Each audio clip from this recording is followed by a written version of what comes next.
नमस्कार दोस्तों, आप सभी के कुशल मंगल की मैं कामना करता हूँ। दोस्तों, जीवन में आज एक चीज़ मुझे और अनुभव महसूस हुई है, वो मैं आपके साथ शेयर कर रहा हूँ।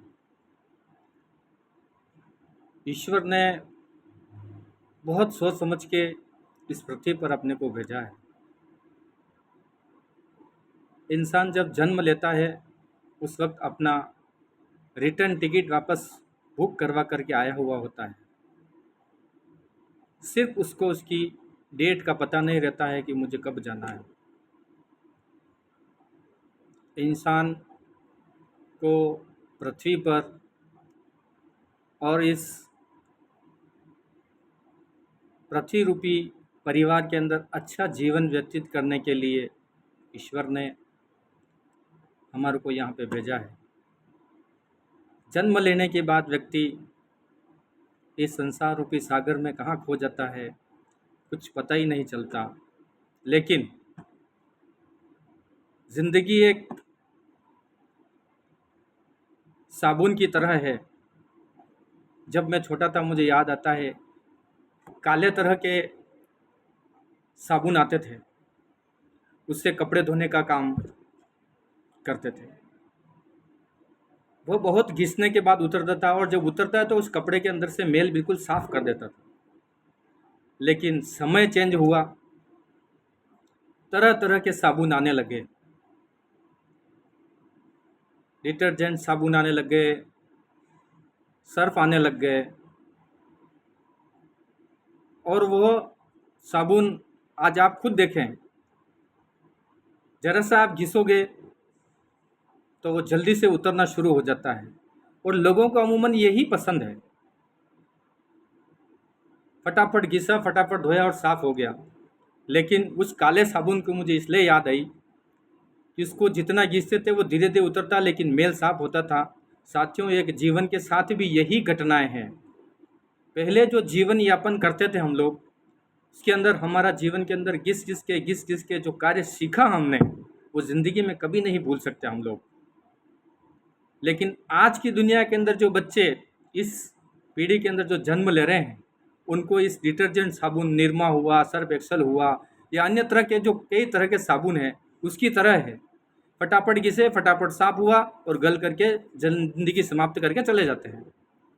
पहले वाले लोग 108 साल, 100 साल ऐसे जीवन यापन करते थे और खुशहाल में जीवन यापन करते थे। हंसी खुशी के साथ रहना, गांव में चार चौराहे पर बैठना, दुख सुख की बातें करना, एक दूसरे के साथ सुख दुख में काम आना, खेतों पर बैठ करके कोई आपसी मित्र है, कोई बीड़ी पीता हो तो बीड़ी साथ में पीते थे।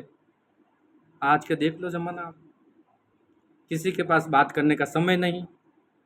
कोई बीमार हो रहा है तो होता होगा, चौराहे खाली पड़े हुए हैं, बना तो दिए लेकिन वहाँ बैठने वाला कोई नहीं है। ये यंग जनरेशन किस तरफ जा रही है, उसको देख करके बड़ा मुझे विचित्र जीवन याद आता है कि हमारे बीते हुए दिल, जब हम नदियों के अंदर नहाते थे, कपड़े धो करके आते थे, बड़े हंसी खुशी के साथ सब दोस्तों के साथ जाना और आना, बड़ा आनंद महसूस होता था। उस वक्त ये कहाँ गैस वगैरह होता था। उस समय गांव से बच्चे इकट्ठे होकर के जंगल में लकड़ी लेने जाते थे, आते थे, माँ खाना बना के रखती थी, खा करके स्कूल जाते, वापस आते, नदी के अंदर नहाने चले जाते, फिर आते, फिर वापस लकड़ी लेने जाते थे। वो एक आनंदमय जीवन था जो अब नहीं है। अभी के बच्चों को घर के अंदर रहने की शिक्षा देते हैं, सारा दिन मोबाइल के अंदर बैठे रहते हैं। क्या बच्चा देख रहा है क्या नहीं देख रहा है किसी को कुछ पता नहीं रहता। ये जीवन का संसार के न जाने क्या नियम बदल गया पूरा। दोस्तों, ये नियम सिर्फ अपन लोगों ने बदला है, ईश्वर ने नहीं बदला। ईश्वर आप भी सबके साथ है, सबको समान बुद्धि दे रखी है। अब वो किस तरह से कितना उपयोग में लेते हैं और कैसा अपना जीवन बनाते हैं, ये अपने ऊपर निर्भर करता है। साथियों, जीवन चंद समय का है, आप सोच करके देखोगे कहाँ समय निकल जाता है पता नहीं। लास्ट समय जब 50 साल के बाद जब व्यक्ति सोचता है तो उसको सिर्फ पिछले वाली ज़िंदगी से कंपैरिजन करता है, तो उसको बहुत महसूस होता है कि मैंने मेरा जीवन पूरा खो दिया, अब मेरे से क्या होने वाला है। लेकिन साथियों, जीवन में कभी भी हार नहीं माननी है। ईश्वर ने न जाने कब तक इस पृथ्वी पर अपने को रहने का योग लिखा है। प्रेम, सौहार्द, त्याग, सेवा की भावना रखते हुए अपने इस जीवन को अगर व्यतीत करेंगे और एक दूसरे के काम आएंगे तो निश्चित रूप से अपने जीवन के अंदर नई खुशहाली पैदा होगी, अपने बच्चे अच्छे संस्कार लेंगे और जीवन को जीने का आनंद आएगा। जो बच्चे अपने को देख करके सीखेंगे वही बच्चे आगे जा कर के उस चीज़ को इम्प्लीमेंट करेंगे, उसमें नया कुछ परिवर्तन करेंगे। आने वाली उनकी जनरेशन होगी वो उनको देख करके करेगी, लेकिन ये संस्कृति ख़त्म नहीं होगी। अगर इस संस्कृति को ख़त्म करना है तो बच्चों के ऊपर ध्यान ही मत लगाओ आप, बच्चे उनकी मर्जी से जाएंगे आएंगे। आज देखो इसी तरह से हो रहा है विदेशों के अंदर, अपने ही देश में हो रहा है। अपने माँ बाप को ले जा करके वृद्धाश्रम में रख करके आते हैं और खुद मियाँ बीबी और बच्चे आनंद की ज़िंदगी जीते हैं। अरे मंदिर से ले जा करके भगवान को आपने कहीं कूड़ेदान में डाल करके आ गए और उस मंदिर के अंदर आप निवास कर रहे हो, वहाँ कहाँ भगवान होगा, कहाँ आपको शिक्षा मिलेगी, कौन आपको कहने वाला है कि गलत है या सही। दोस्तों, जीवन के अंदर सही मार्ग दिखाने वाले कोई नहीं है, सिर्फ माँ बाप के अलावा आपका कोई नहीं है जो आपको सही मार्ग दिखाएगा।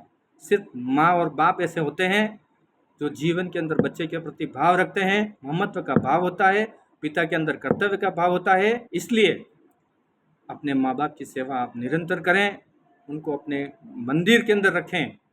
अपना घर एक मंदिर है, उस मंदिर के अंदर आप उनको रखें। देखो आप अपना जीवन कितना आनंदमय बिताएंगे।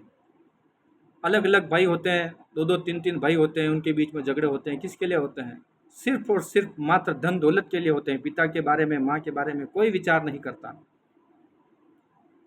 दोस्तों, उन सब से परे हट करके अपने को सोचना है। अपना बीता हुआ समय एक काले साबुन की तरह था, जिसको काफ़ी घिसने के बाद बिल्कुल मेल साफ होता गया और आज अपने मन के अंदर शायद द्वेषतापूर्ण भाव बहुत कम मात्रा में निवास करता है, क्योंकि अपन उस पीढ़ी से बिलोंग करते हैं जिस पीढ़ी ने दुख देखे हैं, इस बढ़ती हुई वैज्ञानिक पद्धति को देखा है। और आने वाली पीढ़ी, अभी जो चल रही है और आने वाली है पीढ़ी, ये पीढ़ी एकमात्र ऐसी जीवंत उदाहरण बनेगी इस दुनिया के अंदर जिसके अंदर सभी परिवर्तन होते हुए देख रहे हैं। सभी आधुनिक परिवर्तन, मिसाइलों का बनना, युद्ध का होना, ये सभी परिवर्तन आने वाली पीढ़ी अभी देखेगी। कितना परिवर्तन आया है इस जीवन के अंदर, आप देखो अपने काल में और अपने इस काल में। जीवन बहुत कुछ बदल चुका है और ये सिर्फ लोगों ने बदला है। आज की दुनिया के अंदर कहाँ क्या, देखो आप, देश आपस में जो मित्रता बनाए रखते थे वो देश आजकल आपस में झगड़ा कर रहे हैं। क्या प्राप्त करना है? क्यों सुखी नहीं रहने देते हैं मानव जीवन के अंदर व्यक्तियों को?